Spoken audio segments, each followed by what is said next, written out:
O Muse, O wild and wayward Muse, where are you taking us? We left the guiding grooves of familiar fantasies some days ago.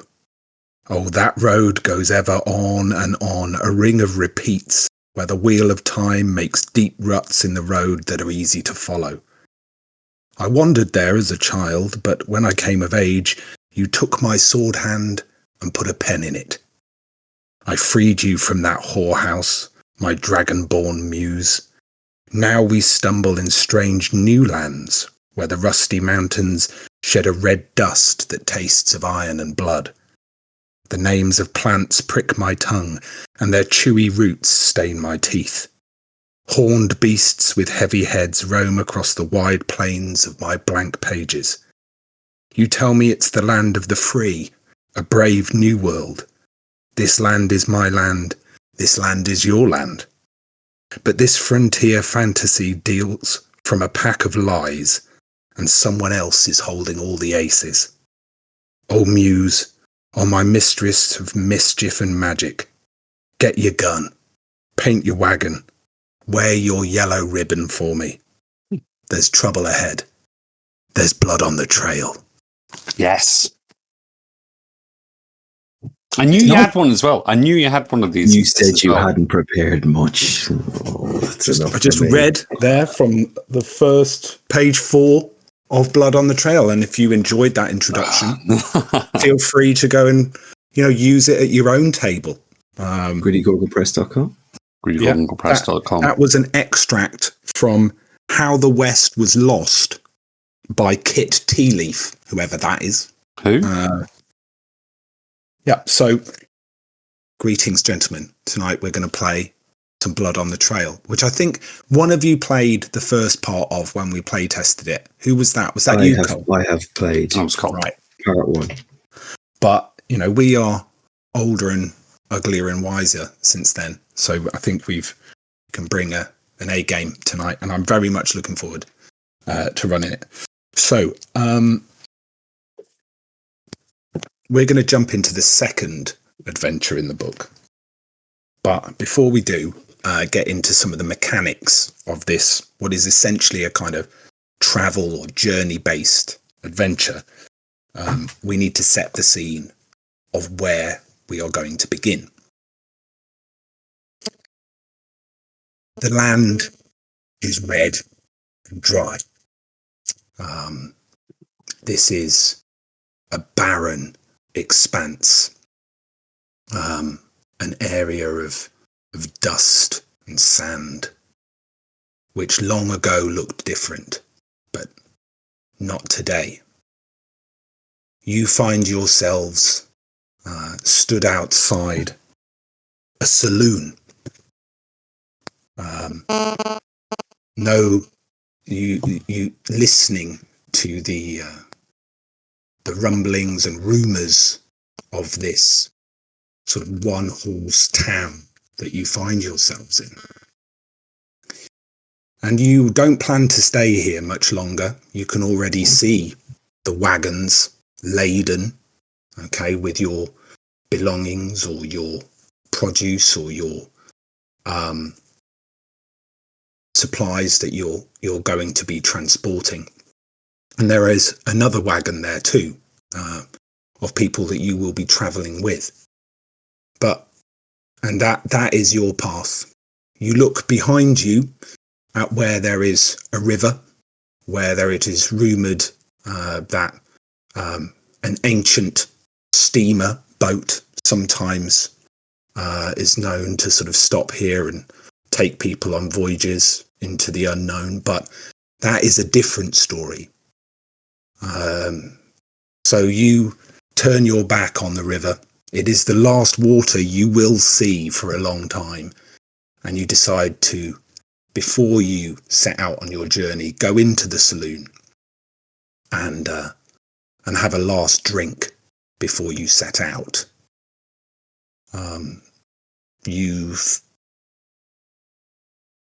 How do you enter together? Are you already established as a partnership? Is one of you maybe there already? How is this beginning? We enter together, Nice. arm in arm, dressed in our finest dresses, Regency period dress. Love it. Not like hoops and hoops, but everyday Nice. traveling. Yeah. Regency dresses, bonnets, Traveling bonnet. traveling bonnet, traveling Tied under your chins with a yes, matching yes. ribbon, or Yeah. Mine is slightly askew. I keep tugging at my dress like I'm not super comfortable in it or used to wearing it all that often. So I'm kind of itchy in it. And we approach the bar. And I say to the barman, in the Gold Mine Saloon. The Gold Mine Saloon. We'll have a couple of whiskey.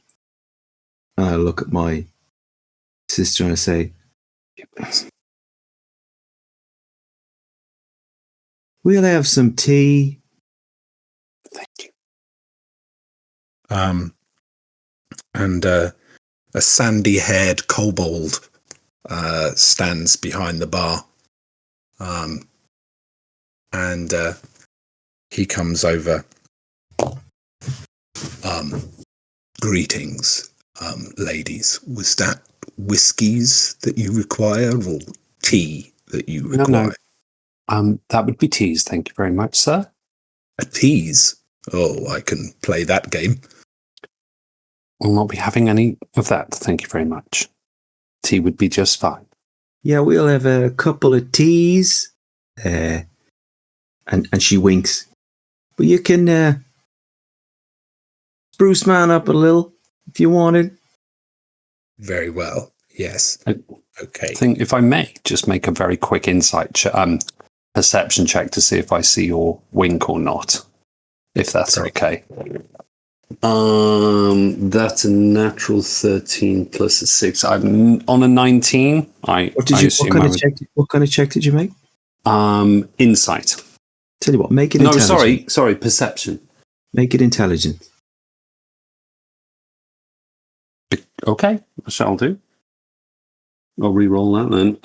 Intelligence would be 2. Yep, you see nothing. You see him pour 2 teas that are equally identical. What you don't see the kobold whiskey in mine. Your perception, though, I will give you something on your perception roll, which is that you notice that this barman, this sandy-haired kobold, he doesn't look at you directly. No, he wouldn't. And his eyes are have a kind of milky gloss to them, and you suspect that he may be blind. But he gets, and he knows his bar well. So he turns around and you've seen him pour drinks for other people, and he pulls a bottle down from here or there, opens it, pours it, finds a glass very quickly and easily.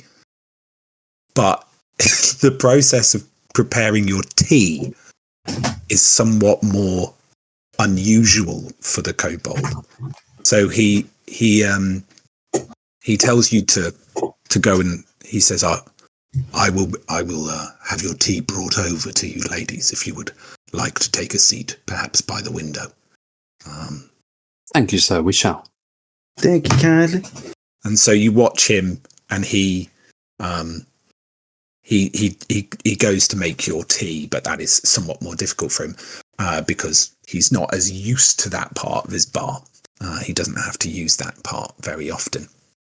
Now, where you take your seat by the window, you sit down there while the barkeeper's getting that for you, and you look around you a little bit in this bar, and you notice a few of the locals. There's a rather annoying and slightly drunk man who you detect from the man sat opposite him and the company he is keeping.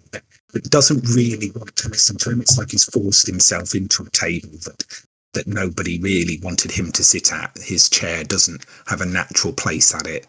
And you find that his name is Morley, and he is talking about, you would guess maybe goblins or something, some sort of green creatures that he has seen recently, and he is talking at his table about this. Can we just make again a perception check to see how much we hear about what he's saying about goblins specifically, please? Yeah. And can we do something with the phone? Whose phone is set in the... My phone's not in the room. Is it yours, Chris? It's not doing anything, but it's by my laptop, so it's probably... It's whining the mic, I think. Okay. And has anyone got the DMs open? Because I keep hearing messages and pop up while we're doing that. No, not me. No, it must be you. That's got to be you. Because I'm not hearing okay. I don't even know how to do that then. I get 19 on perception, so could you tell me a little bit more about what he's saying about... He's saying that he's seen some strange... he's talking about a ship, a strange ship that has crashed, and goblins that didn't seem like goblins that had appeared out of it. But what the thing you really pick up on is that the people aren't really listening to him, that this is classic Morley. And what you do definitely pick up on is the unsavory nature of their language. You know, they all, and the fact that they call Morley the prick, and even you hear them underneath their breath. And as the barkeeper Sandy shuffles between the tables and brings over your tea and sees you looking over that way, he's like, "Oh, ladies, don't mind Morley. He's just the village prick." He's gasp at the language there, I think. I laugh. And he make another perception check, Nathan. Well, you know what they say. If you don't know who the village prick is, it's more than likely yourself. Well, I'm glad there's one here. It means it's not me. Lydia, please. I had to give her a little rap on the knuckles with the handle of my parasol. Ow! What'd you have to do that for, Mary? I'm just talking to the man. Lydia, please. Am I not allowed to talk to people now, Mary? Is that what it is? Of course you are, Lydia. Of course you are. But if you could be so kind as to just keep the profanities and the expletives. I wasn't profaning. He was profaning. That's the one they call the prick. I didn't call him the prick. It's his name. Okay, Lydia. In your sister's defense, like, that is his name. He is, to all intents and purposes, the prick. See what I mean? Probably written on his birth, sir. Assuming they have those here. Mary recomposes herself and goes, "My apologies. I must have misunderstood. Thank you very much for the tea." You're welcome. My sister got all the fancy manners. I got left out in the farmyard. What did you roll on your perception check? God, what is that? It looks like 10. Ooh. You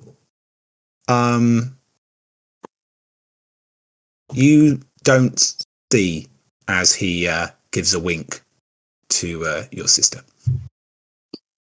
and pushes one of the cups, like places that cup carefully in front of her,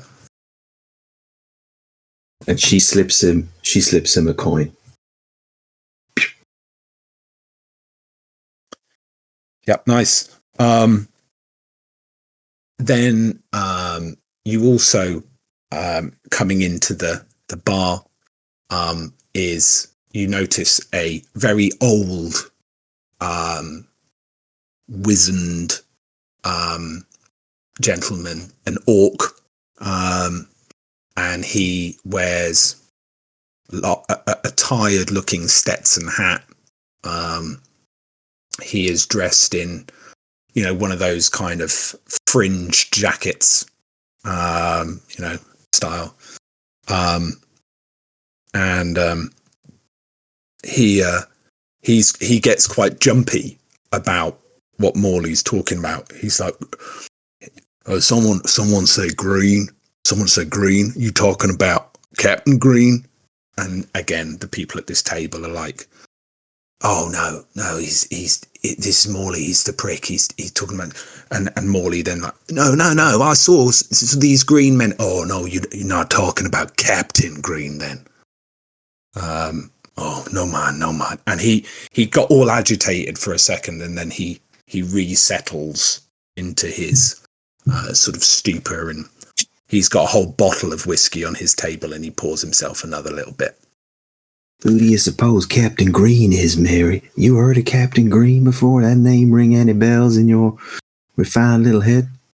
I'm terribly sorry, but whoever this Captain Green is, I'm complete stranger to me. It's not the sort of things that we would studied about.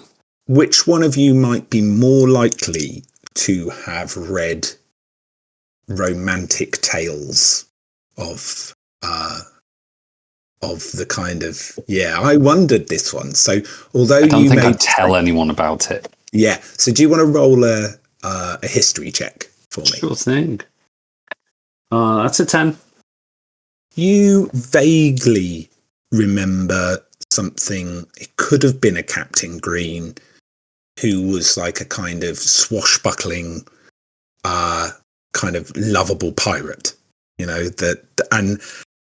but maybe there were only references to him in stories that you read, rather than reading a story about him. Like maybe you read references that were like as handsome as Captain Green, or as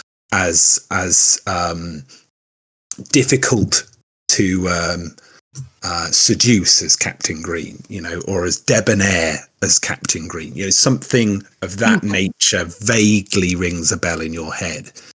Point in all that book reading you do, Mary, if you don't know who these people are, you ain't heard of Captain Green? Well, what's the point in all that book learning? You ain't heard of Captain Green. Lydia, but perhaps I may have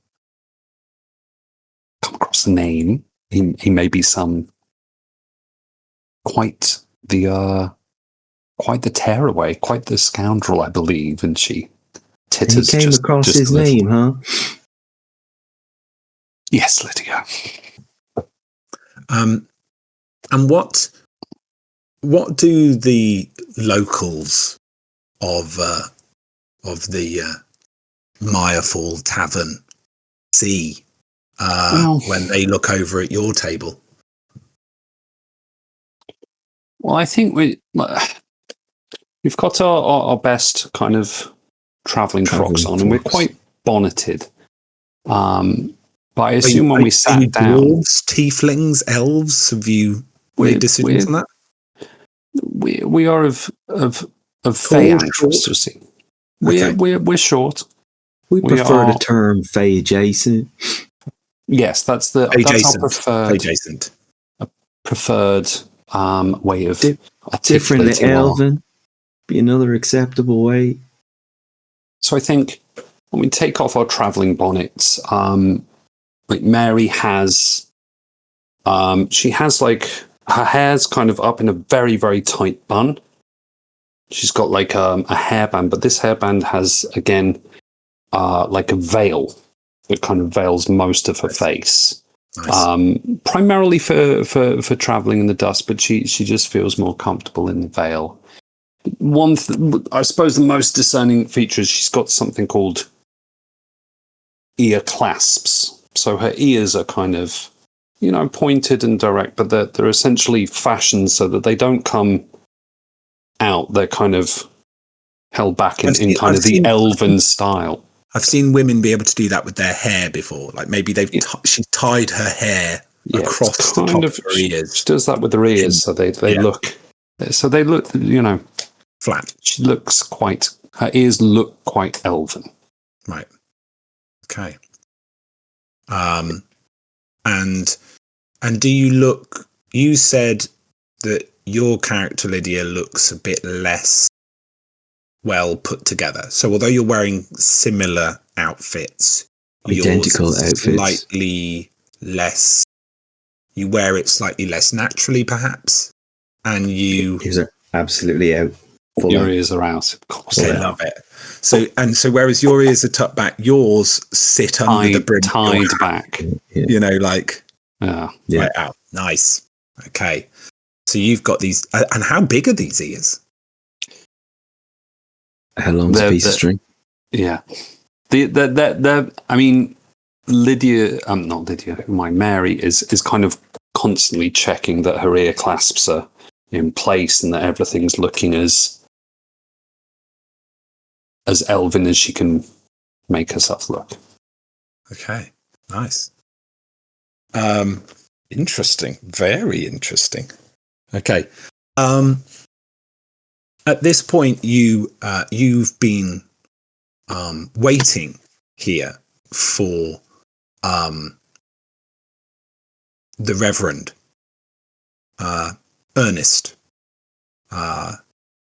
and he said that this is where he would meet you in the morning. He will be accompanying you on your journey, along with his. He has his own reasons for taking the journey that you are about to take, but you have arranged to journey together. So he comes in to the saloon, and the Reverend Ernest Bookthumper is a very he is very young, younger than you may sort of have been sort of thought of when you were thinking of like meeting a priest. He's a very young, very clean, sort of clean shaven, but he's very well built, and actually he's very tall. Imagine a kind of my necklace. Very, I think. Very kind of Victorian fiction, like. And he's wearing his priest's like a long black gown, buttoned up tight, and he's got one of those, again, like you get in a Jane Austen novel, those kind of wide brimmed hats, but very sort of small dome on the top. Yeah, he does. He does. And Lydia, look. But he's very handsome, but you wouldn't notice it necessarily straight away because he seems to have no interest in that at all, right? Although he is very well built and clearly comfortable, sort of doing a bit of manual work, perhaps. He is a priest, and he presents himself in that kind of usual way. And he looks around the saloon and approaches your table. I'm terribly sorry for being late, ladies. Oh, Mary, wouldn't you gobble him down like a Snickers? You wouldn't even pick the nuts out of your teeth. Oh, I'm so sorry, Reverend. My younger sister is somewhat uncouth. Please forgive her. Pick him out of your teeth. Lydia. Mary, would you? I see you blushing. You wouldn't hesitate to jump on him, huh? Lydia, please. I think Mary's going to reach across for your tea and take a quick sip of it to steady her nerves. And what's really interesting is the Reverend didn't hear Lydia say anything. Nice. Okay, smart ass. All right. Right. So all he's seen and heard is me kind of freaking out. Lydia, please, like that. And then take a sip of her tea. Yes. Take some of my tea and knock it back. Yeah. And he bizarrely reaches his hand out, wondering whether this is some sort of thing and he's supposed to take a sip of the tea as well. And Lydia says, Lydia kind of goes to the bar. Could I have more tea, please, barkeep? And gives him a little wink. All at once, pretty much everybody in the bar looks strangely over at your table. Yeah, they're like, dun, dun, dun. What is going on here? Who's ordering tea? But yeah, he sits at your table and he's like, we're all packed and ready to go. When you are, I wondered if there was any last things that you ladies needed help with, I'd be more than happy to put some things in your wagon for you. I could put something in your wagon, carry something for you if you wish. Yes, we have our luggage from our father that that is to be transported with us at all times, and we have our personal belongings. The trunk, I believe, was outside. Lydia, is that true? I think I left it outside. Yeah, I'm sure you could. Stick our trunk in your wagon. Well, are you ready to go? Maybe I'll go out, finish loading your wagon, and then we can set off. I'll just finish my tea. I just wanted to make sure you ladies were ready. No, absolutely. As soon as you've put your load in our wagon, then absolutely. Yeah, more than happy to. That would be delightful. I'm sorry. Is it? Is it father? Is it? I'm not sure how to address you. Call me Ernest. Oh. Yes, of course, Ernest. I just one other thing. I wondered if we could agree on the. I just thought I'd get some last minute supplies. Yes.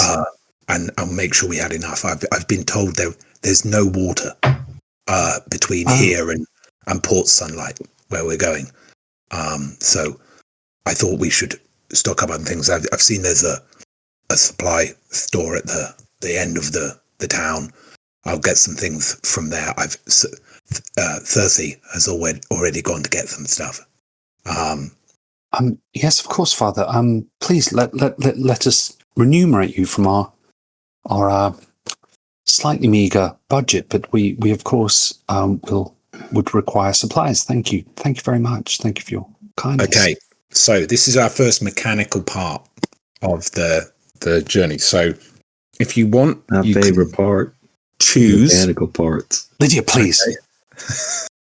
You can choose whether your load is going to be light, medium, or heavy. It's gonna be a long day, man. Oh God, you're doing so well.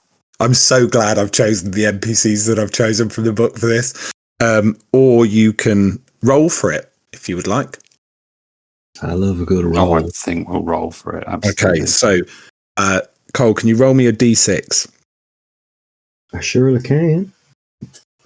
That'll be a 1. Okay. So your plan is to travel light. Your plan is to go fast and take the bare minimum. That might be a financial decision as much as anything else. It may be why? Could you give me a reason why that's the case? A couple of reasons. I think one, Lydia won't have thought this through all that much. She's quite impetuous, I feel. And 2, I think she feels she's fairly self-sufficient. She's kind of a farmer type, though she's not really a farmer, but she has dabbled. And I think she thinks she's self-sufficient, that she can forage and live off the land because she's not posh like her sister. Yeah. I'd say Mary would also think that anything above the necessities is indulgence and therefore something to be avoided. Okay, so and she would also rely on Mary to sort it out. She's like, that's Mary's thing. She packs all that stuff. I just need the clothes I stand up in and enough coin to buy me some tea, and I'll be all right. Yes, I've budgeted accordingly. See, you like that numbers and spreadsheets. I do things by feel. You know, the gods made me different. Mary, you know that. The gods built me different. I can't help it. They certainly did. It's by nature. Yes, you're right. That's why they sent you to that finishing school and kept me on a farm. Because I'm different. And ain't I just lucky that I found a family? Believe me, Lydia. Yes, you are. And someone who's ready to accept me on the other end of this journey. I feel blessed. Mary, quite frankly, I feel blessed. It's partly due to you. I gotta say, Mary, I know I give you a difficult time because of your posh, howdy-doody ways, but without you, without your gift of letters, without your writing, I wouldn't be going on this trip. I wouldn't have found someone to accept me for who I am, because I'm made different, Mary. You know that. Not everyone can accept me. I'm not everybody's cup of whiskey, Mary. You know that. I think Lydia essentially, sorry, you're Lydia. I'm Mary. Mary at this point kind of relaxes a little bit for the first time since they left. Probably the whiskey. Probably the whiskey and the being introduced to Father Sexy. And kind of like her, her poise and her uprightedness is absolutely central. But like finally, her shoulders kind of drop a little and go, "Oh, Lydia, I've been a bit strict, haven't I? I'm so sorry. This is. I want you to know this is important for me, as it is for you. And I know. And you're bound to be nervous. I am a little nervous. That's absolutely true, and I'm hopeful. I'm hopeful that the end of this journey will bring us both our own proportionate slice of happiness, and it is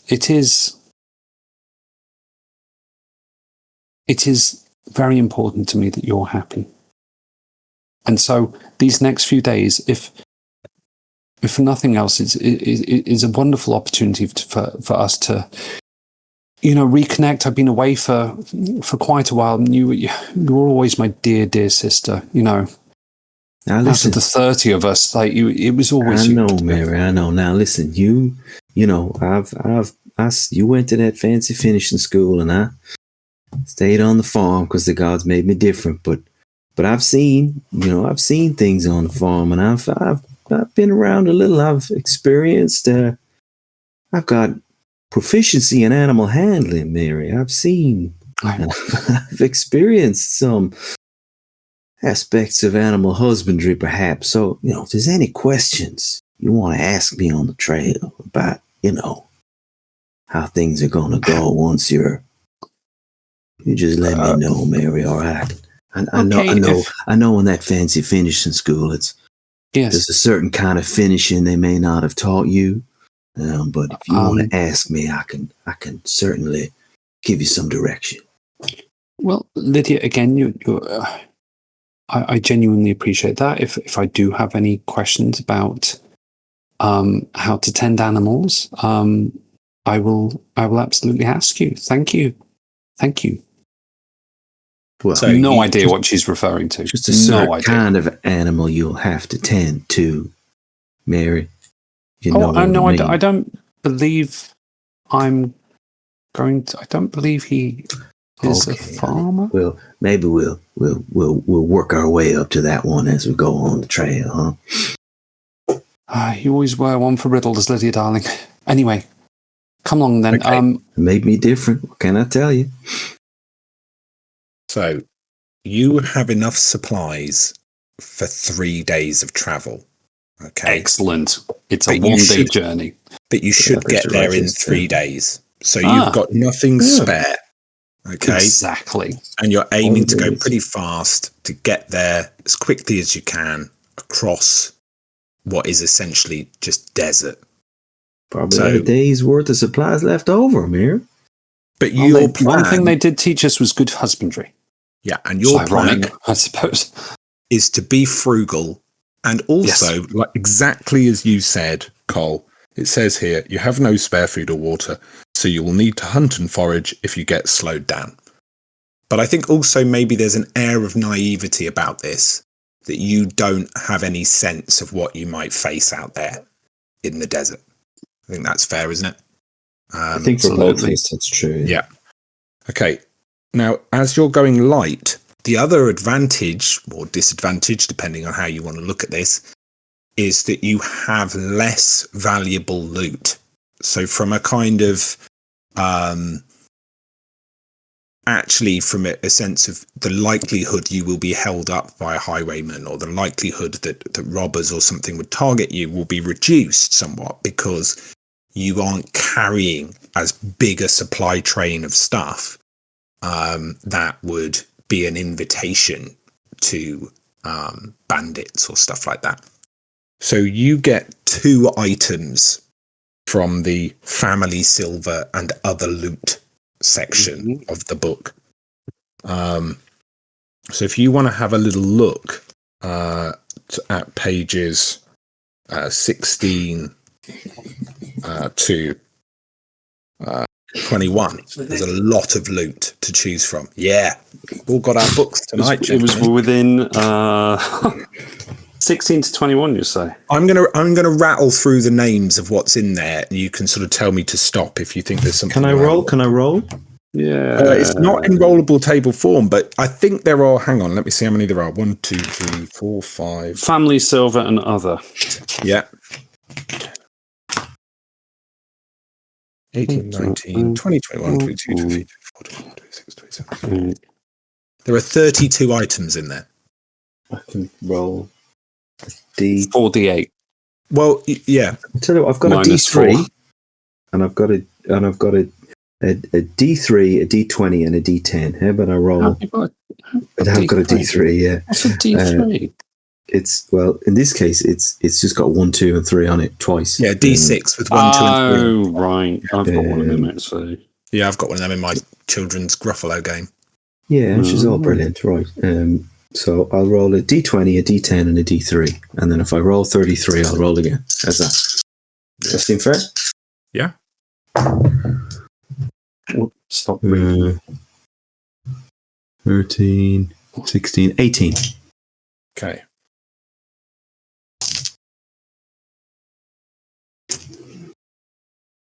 $18. Okay, I think this fits quite nicely. You have a yellow ribbon. One day, some years after your old man passed, maybe that fits, your mother sat you down on a bench in the churchyard and told you the secret history of her favourite canary yellow hairband. It seems it was given to her by her sweetheart, who went off to war and asked her to wear it in her hair. When her father, old Grumbleguts, found out, he was furious and swore he would kill that boy if he ever came back for getting his precious daughter with child. With child? Hang on one cotton-picking minute. Are you telling me? Yes, my child. I brought you here to see your father's grave, though it's not the headstone you were expecting. Your mother died a few years after that, and she left you the ribbon, hoping that one day you might find someone to give it to. While someone wears this ribbon in their hair, you can communicate with them telepathically. I almost wondered whether for flavour, maybe, because you said you already can communicate telepathically. Maybe I've got the yellow. Maybe headband. Your sister is wearing the yellow ribbon, and that's part of that. But you could also, if you wished, tie it to somebody else or in some way, and then allow you to communicate. Who's with them got the ribbon? Me or you rolled that? But maybe we'll see what Nathan gets too, and we can work it out. Cool. What am I rolling? A 36. 33. So roll a D6, a D10, and a D20. And on your D6, half it. D6, D20, 20. So that's about a 13. Ooh. You just missed Urinary's premium wolf piss. Good. I'll hope so. You've got an unlucky horseshoe. Figures. How you choose to use this unfortunate object is up to you. It has brought pain and misery to many over the years. Your great-grandfather died after he was thrown from his horse, a horse that wore this shoe. Luckily for your great-grandmother, though, as her husband was a nasty piece of work and she was glad to see him gone and suffer his harsh tongue and hard hands no more. Ever since then, the women in your family have passed it to each other as a means of protection. Once per long rest, you can use the unlucky point associated with this object to force an opponent to re-roll a skill check, saving throw, or attack roll. They must then use the lowest number rolled. You also gain a +1 to your AC whilst you are in possession of the horseshoe, as long as your alignment is good. Oh. Yeah, I'll have that. So it's unlucky for a bad person. Yes. And therefore for you, in your hands, it would bring bad luck to your foes, is probably the best way. Yes. Can I suggest it's silvered? Yeah, nice. We can go with that. Because I don't feel like Mary would carry a common horseshoe. I think it's silvered. No, very nice. And maybe every generation of the women in your family. If I may. Go on. Yeah. I think, I know you've just killed off a whole bunch of our family members. But I think from you can be granddads or whatever. Yeah, that's fine. Great. But I think from the, as we set out from our tribe, I think the kind of the matriarch, knowing where we were going and knowing why we were going, would have taken Mary aside and said, "Look, Mary, I'd like to have this. We are absolutely convinced that we have matched you appropriately and your sister, but this horseshoe has helped a number of women from our tribe in matrimony, in moments of matrimony, and so we now bequeath it to you to take forth, please." Mary's. So is it a totem to get her out of a bad marriage? Is that like, so she's giving it to Mary because she might need it? Yeah. Love that. It's like their way of protecting women against their husbands in a subtle way. Yeah. I think that's lovely and befitting our circumstances. And also I'll take a +1 to my AC straight off the bat as well. That's fucking great. I think you were saying about it being silvered, and I wondered whether over the generations of your family the women have had it decorated or added to it so that actually as each person passes it down, they improve it, in a way. They make it more beautiful, maybe a little bit of ribbon or a carving or maybe even getting it silver plated, things like that. So that those things, or maybe even you could add charms or whatever, that kind of thing, so that it's got that quality to it. I'm feeling a little bit like I might give you one more, because I feel a bit like Cole's one is something he can already do. Well, I think my one is interesting because Lydia wears the yellow ribbon around her head all the time. And I think Mary thinks that's why, because Lydia told her it was telepathic. And that's why she thinks Mary can speak telepathically. She thinks the ribbon is doing it. Nice. And she might be wrong. Nice. I think we'll go with that. Maybe if we get further down the trail, we can get a little bit more if we want. But that's the idea of where we start with it. Okay, and you finish your tea. Did you want to try and make conversation with any of the strange inhabitants of the tavern, or are you ready to head out on the trail? If you want, you can make some sort of roll on, like, if you're wanting to gather some information or whatever else. But essentially next we'll be moving to the idea of setting out. So is there anything else that did you want to make a trip to the supply store, or is there anything else that you wanted to do before? Because the wagons are loading. You can see through the window, Ernest has removed his hat momentarily and is with great ease lifting your trunk into the back of the wagon. Mary faints. It's essentially a Diet Coke advert right now. Yeah, that's what I was asking. Yeah, what's his hair like? Does it kind of in the wind? Lydia, what are these feelings? I think he has it in a ponytail, actually. Oh, okay. Like a kind of tight ponytail at the back. Because I was trying to tell you, Mary. He's still kind of severe with himself, I think, in some ways. Yeah. Hey, listen, Mary, I'll tell you, if you want some practice before the big night, you could do worse than practicing on him. I got to tell you, he's a practice lifting. Man. Practice lifting something, honey. He is very teach you in that fancy finishing school, Mary? Oh, well, primarily ballet, obviously. Deportment. Deportment? Deportment. Why are we getting in a carriage if you know how to get us out of a deport, Mary? Lydia.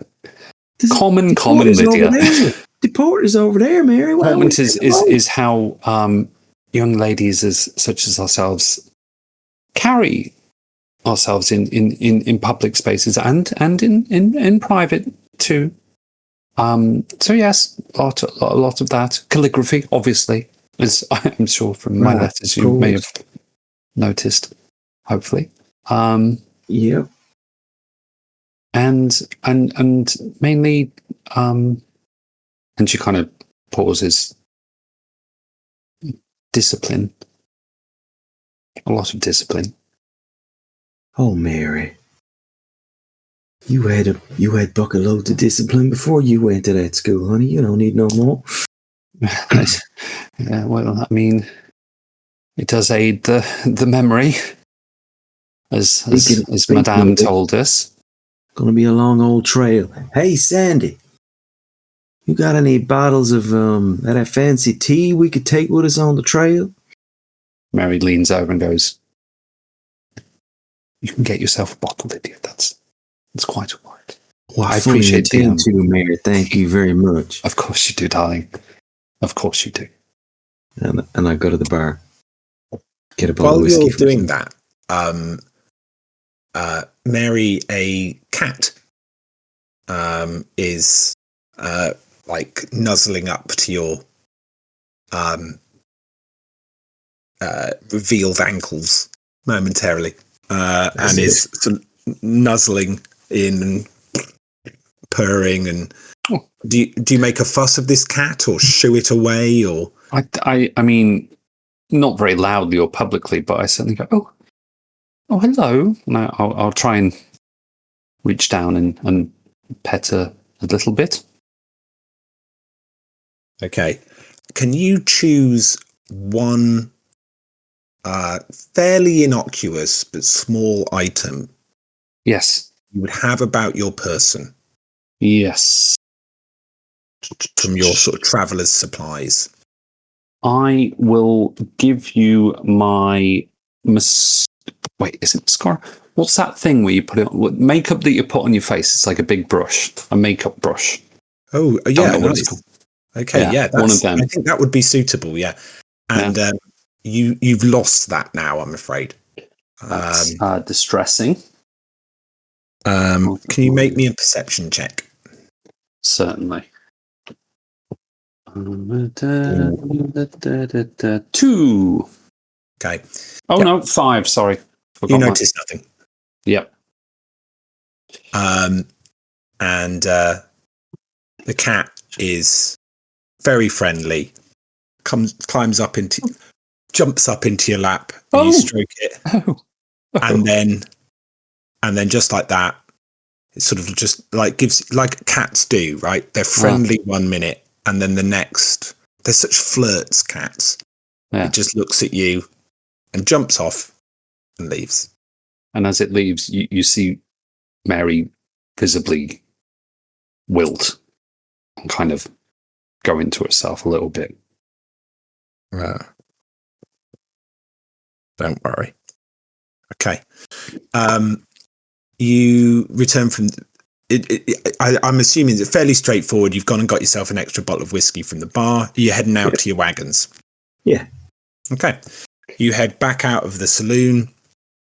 And as Lydia, you walk past the grizzled old sort of gentleman with his Stetson hat. You notice he's got a badge, wears a badge, but not like a sheriff's badge, a sort of different kind of an odd badge. Can you just give me what we could call it, maybe a history check to just see if you recognize what kind of person this is?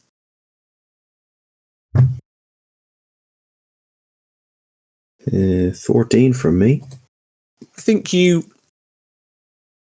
maybe you've done a little bit. You've asked around a little bit, or you've just got a little, or you picked up on something from somebody else who was talking. Maybe at the bar, when you were at the bar and you got your bottle. The Sandy, as he gave you the bottle, just held your hand for a moment.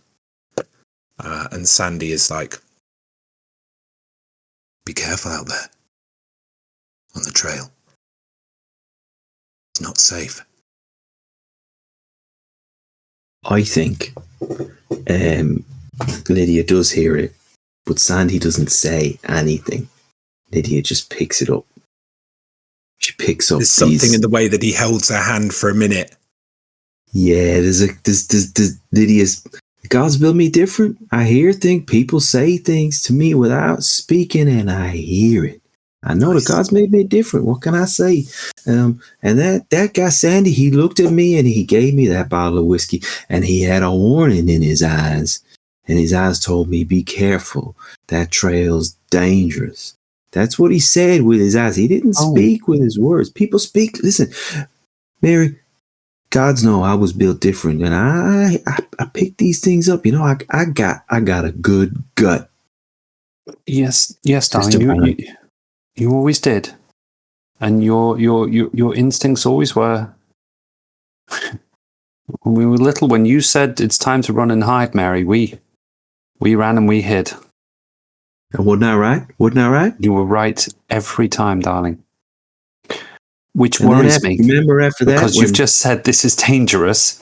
Well, so if Mary, you're saying that now, I don't know that. I'm not sure. Maybe we shouldn't go. Look, maybe it's Mary, too soon. Maybe it's. No, Mary, listen. Look at me, sister man. Sometimes you gotta go build that snowman, you hear me? What's a snowman?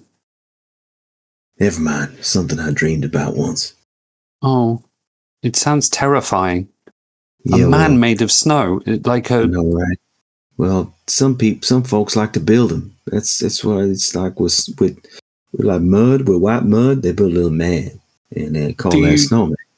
Do you want? Never mind. Maybe another time. As you consider the notions of a snowman, I think too late. Let it go, Mary.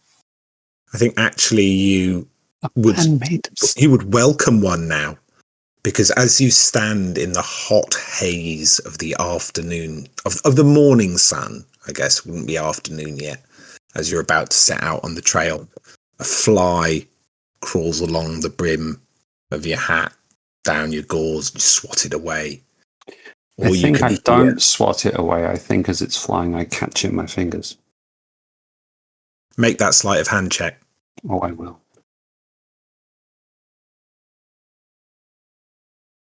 Jobs. That is a 21. You perfectly catch that little fly. What do you do with it? I think no, I think just I think I'm actually quite surprised by my own. And I kind of flick the fly aside and maybe brush my hand off. Flies off. You look over at your wagon, which is now loaded with your belongings, and the other wagon that sits next to it, which is, I think maybe we're going to have like 2 or 3 wagons here, but there's another wagon next to it loaded as well, and that one's maybe more like a classic kind of Western wagon, you know, with the banding over the top and the pulled canvas so that you can give you some shade to sit in. And sat up on the front of that wagon is a tiefling lady. She is not. She's like the opposite in kind of dress sense, I suppose, to you, where you are fully conservative. She is rather buxom, with a kind of a bodice that does not leave a lot to the imagination.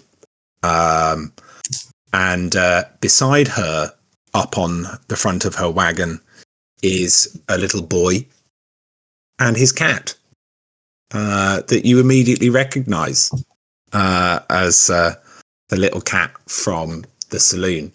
So the cat will be coming with you, and the little boy is stroking the cat, and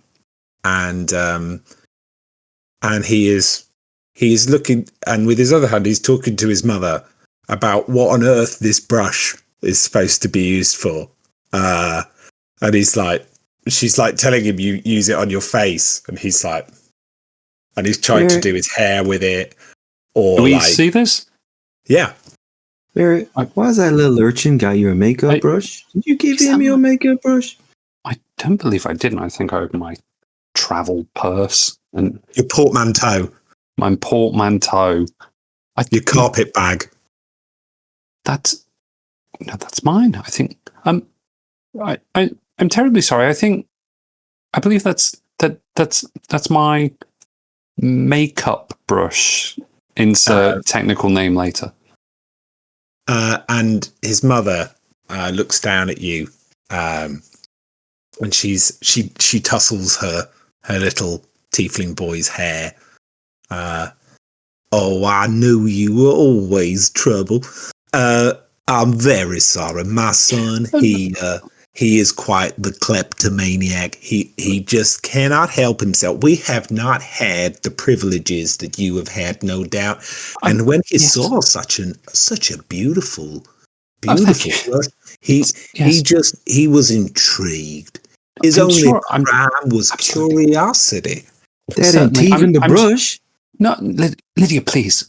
I'm sure I just call it what you want. He's a thief. Lydia, please. No, he will have pinched it out of your bag. Oh, that is exactly what he will have done. Oh, is this your mother that you are with? This is my little sister, Lydia. Yes. Oh, your sister. I'm very sorry. Yes, she is quite right that my little boy here, Kyron, he is not just a tiefling, but a bit of a tea leaf. And he will have purloined that from your bag, no doubt. He will give it back to you presently, I'm sure. But may he play with it just a little while? No, of course, certainly. Does presently mean now? Does presently mean he's giving it back now or never? Did you please? Because he teeth my sister's brush, and I like it fast. Did you please? I have said it is absolutely. I'm sorry. Your son's name again, please, madam, was. Iron. Iron. Hi, and she tries to do the voice, and she gets that kind of awkward thing where you hear a name that's perhaps from a different heritage or culture, and you get really conscious that you're going to say it wrong, and then she just can't say it. Make a nature check on how well you do it. A nature check. Yeah, like the nature of it. Nice. That would be how naturally you manage it. Yeah, you butcher it. Yes, and just start blushing under my veil, so you can't really see me. Yeah, he looks at you slightly askance, and his movements are sort of mirrored perfectly by the cat in his lap. You know, they both look at you slightly funny for a second. Enjoy the brush, Lydia. Let's be. And the little and the Reverend appears. Ernest appears round the back of the wagon. He's about. He's like, what has been going on here, Kyron? And he looks up at the back. Kyron, did you take that from the ninth lady? Did you take that? And Kyron, damn right, he did. He stole it. Yeah, you stole it. well, I think it is time that you gave it back. And the little boy sort of looks a little sort of crestfallen. Come on, we've talked about this, okay? And these are going to be our traveling companions. We must treat them well. And the little boy Kyron looks over at you. Could I keep it a little while? Maybe Mr. Muggins here. Mr. Muggins here could travel with you. I saw you petting him. You like Mr. Muggins. You could pet him a little while. Well, that would just be that would be just delightful. Are you trading your cat for the brush? He picks up Mr. Muggins under its front paws, so it's like this, arms all splayed, and like a kid who can't pick a cat up properly, and holds him out. I'm here, darling. Mr. and what was your cat's name? Mr. Muggins. Mr. Muggins, she says with confidence, because it's a word she can recognise and say properly. Mr. Muggins. He's a gentleman. It's delightful to meet you, Mr. Muggins, and delightful to meet you too, sir. Lydia, we thank you. Were you talking to me? Yes. It shouldn't have been. You were looking at me, but you said, sir. Were you talking to him? Yes, sir. You've done a gentlemanly conduct, and I will address you in a befitting fashion. I thank you kindly, and I appreciate you entrusting me with your cat. Delightful. He gives you Mr. Muggins, who's quite delightful, quite charming. He's going to nick my entire makeup kit, isn't he? And you. Can you make me an animal handling check? Yeah, go on. Animal handling check is how well you look after Mr. Muggins. Oh, God. 11. Okay. I think you'd pass. That's passable.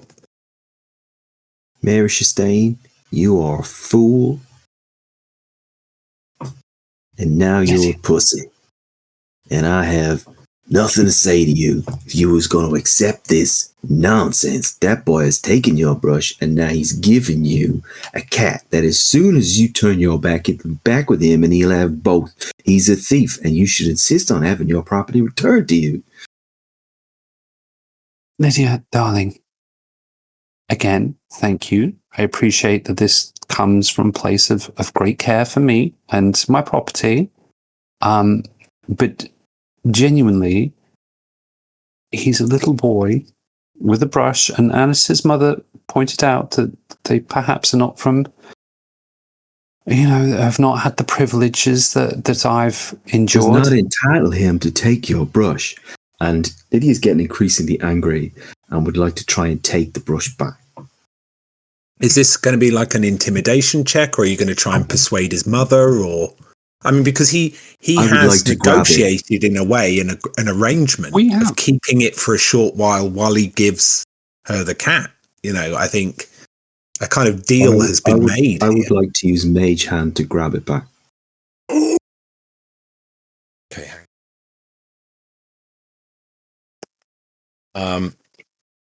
1 second, please. I think you go to. Is your Mage Hand is visible? Ooh, okay. Then I think you are. I know what you are. Yeah, so do I now. I think you so go much depends upon an invisible mage hand in the broken wagon stealing the makeup brush. I would say I need you to make a wisdom. I need you to make a wisdom saving throw. Oof. Me. Right, this is all. Yeah, DC 14.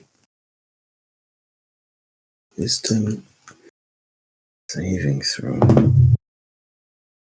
Oh dear. That's an 8. Okay. You go to do that. I still think, that this is still the casting of a spell. You know, it's not something instantaneous. It's still there's still a process to it. You know, yeah. Did you want to add something, Nathan? If I may, I think if this is she fails, I think I would see him kind of her casting the spell, and I would like to try and interrupt it. No. But the DC 14 has got nothing to do with her failure of the spell. She does cast the spell. Oh, right? Okay. Because she is casting Mage Hand, and she is sending the Mage Hand over to get the brush. But it is invisible. But I still think there's an element of casting it, controlling it. You're not completely inconspicuous, I shouldn't think, while doing it. And so I beg to differ, actually. I am completely inconspicuous when I do this. By the specific class I've chosen means that you have no idea I've done this. Go sleight of hand then.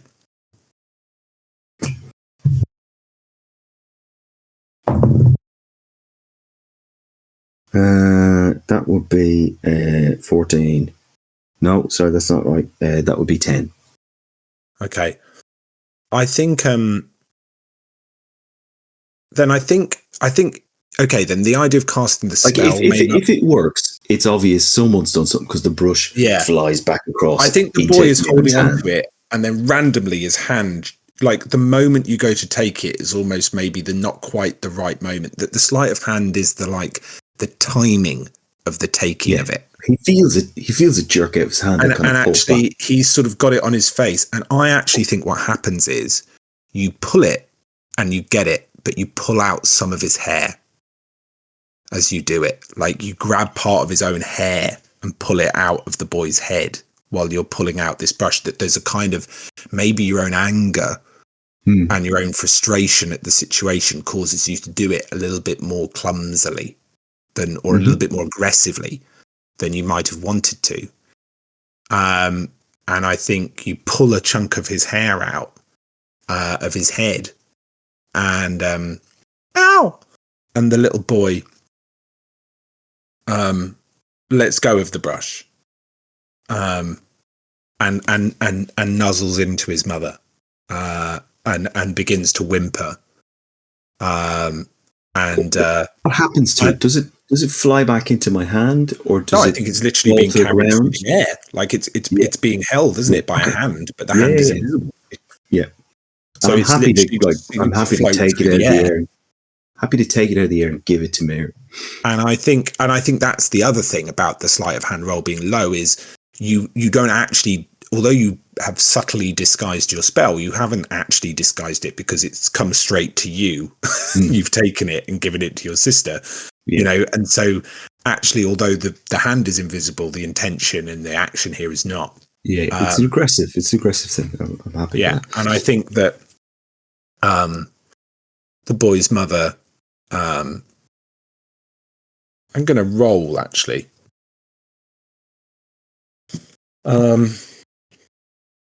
You can make your own decision on this one in terms of like the level of impact here.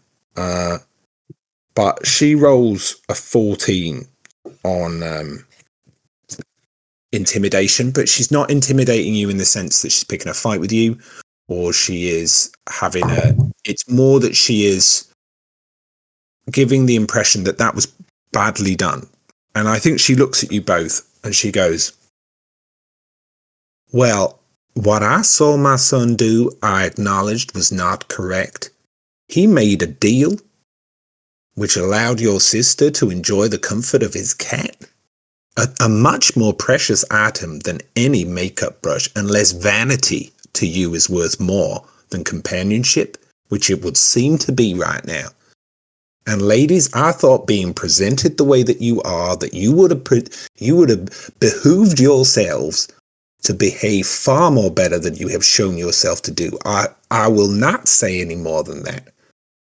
But I am quite frankly surprised that ladies such as yourselves have shown such poor quality.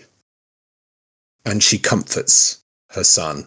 And I think the Reverend Ernest Bookthumper looks over and he he's quite shocked, I think, and a bit surprised. And he says, Caravan, why don't you ride with me in the wagon up front? You can ride with me. And he takes the boy down and over to his wagon, and they enjoy a little. He can see the boy's upset, but they enjoy a little joke, and maybe he has some food or something that he can give him, and takes him up to the first wagon in the train. And so the first wagon is his, the second is Cersei's wagon, and yours is the final wagon. And maybe there's one last bag that you were hoping that he would put into your wagon. You were hoping that he might lift up. He looks at the bag momentarily and then just goes and climbs into his wagon, and leaves that bag for you guys to put into the wagon yourselves. I use my mage hand to lift the bag into the wagon. It's just, and it's not gentle. Like I watch him do it, and I've watched her speak this, and I'm not reacting, and I really want to, because I know Mary's probably trying to restrain me, and I'm just staring at this. You feel a hand on your wrist, and I'm just like staring, like kind of like real intense, like absolute stare. And over my shoulder, like in my peripheral, I see the Reverend walk away without putting the bag in the wagon, and the bag just flips with great violence into our wagon.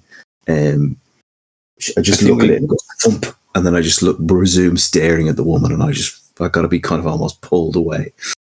I put my hand just gently on her wrist. I don't think I need to pull you away.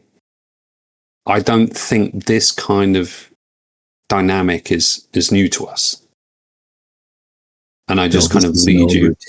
Yeah. And we sit together. We sit silently for a moment.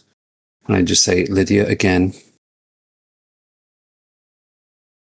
I know that this comes from a certain degree of protectiveness that you have for me. And from the bottom of my heart, I am thankful for it. But Lydia, you have to allow me to make my decisions, whether you agree with them or not. I'd spoken to the boy. I had decided that he could keep my makeup brush. I was happy with that. I said that was enough for me. He was taking advantage of you. And Lydia, I was okay with that. And if I am okay with that, I'm going to need you to be okay with that. It was not taking advantage. It was... He stole from you, and then he got rewarded for it. And now he's still being rewarded. That sexy priestess up there, do it. Lydia, it's not the deeds of others that concerns me. Never has it been. It is my sister. It is my sister. It is my sister. And again, her inability to listen to me. We are not doing this again, Lydia. We just aren't. We have 3 days together, which I will cherish. Come what may at the end of this. And we both know that is very far from certain. So please, if I say something is okay, I'm going to need you to accept that. All right. Okay, Pumpkin. You know what this means, though, don't you? I assume that it means nothing good for the tiefling boy, but it means I got kind of smiles. Ugly, made-up face for 3 days. Well, that's one of the reasons I have the veil, darling. Yeah, well, and she kind of comes out of it a bit. You know, she's able to joke about it, so she's like, not quite as the sulkiness drops a little bit. You know, when you bring your kid around a little bit. Yeah. But she's all right. Well, I'm sorry. I've just.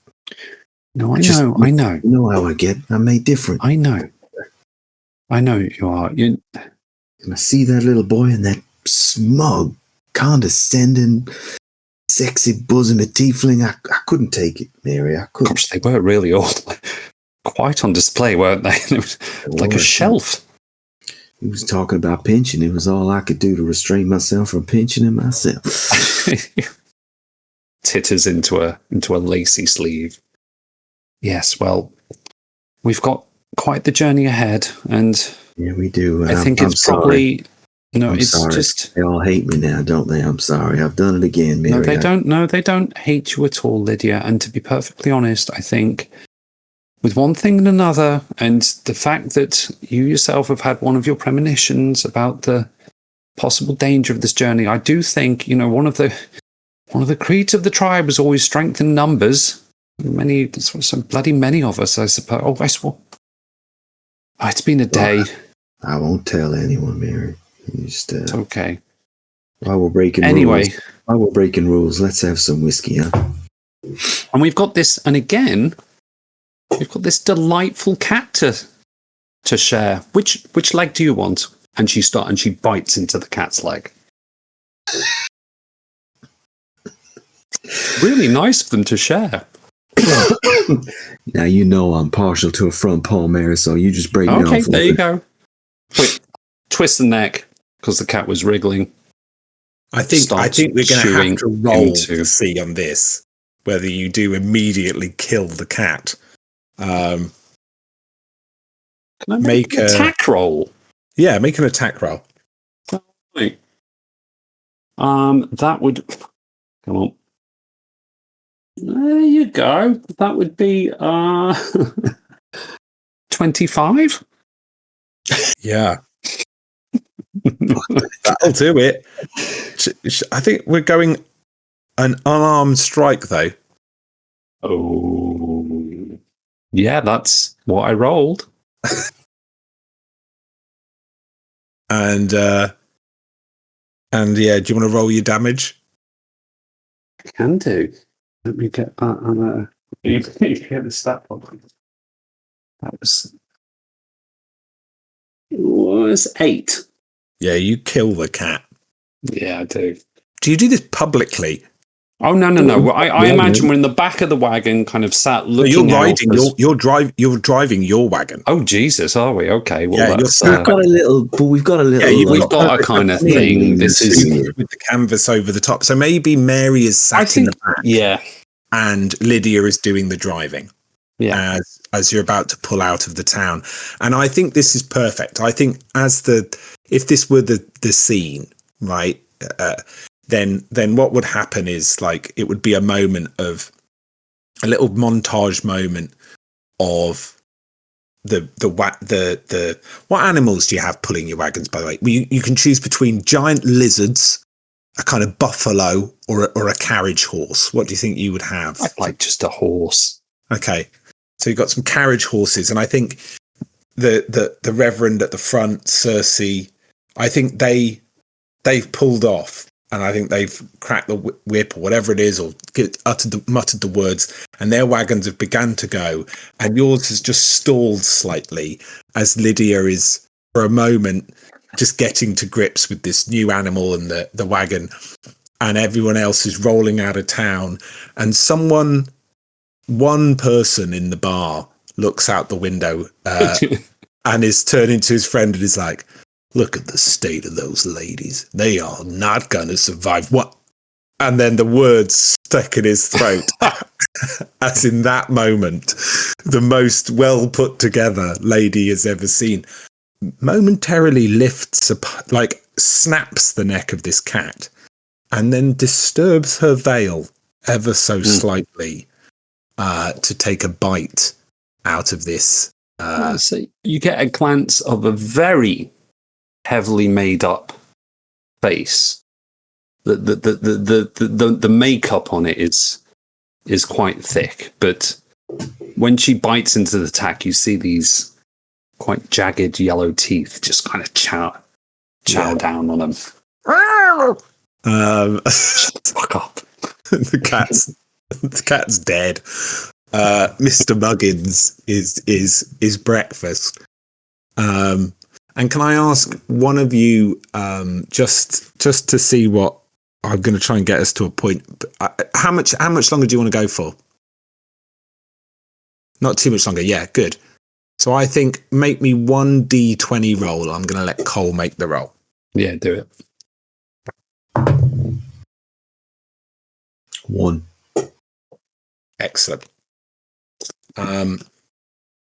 So I think And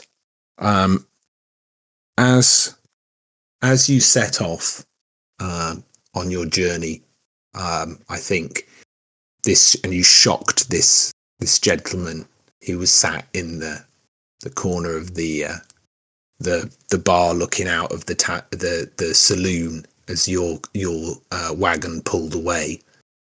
And as your wagon, as we see your wagon roll down this dusty road and heading out of town, in the direction of your road, which we haven't talked about really, but the road you are going to follow, and you've been given a very clear instruction, is to follow the riverbed, right? Where there was once a river that has dried up, that is now essentially the road.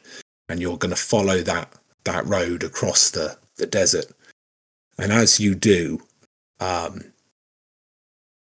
bird that has been perched on the top of the saloon, taking all of this in,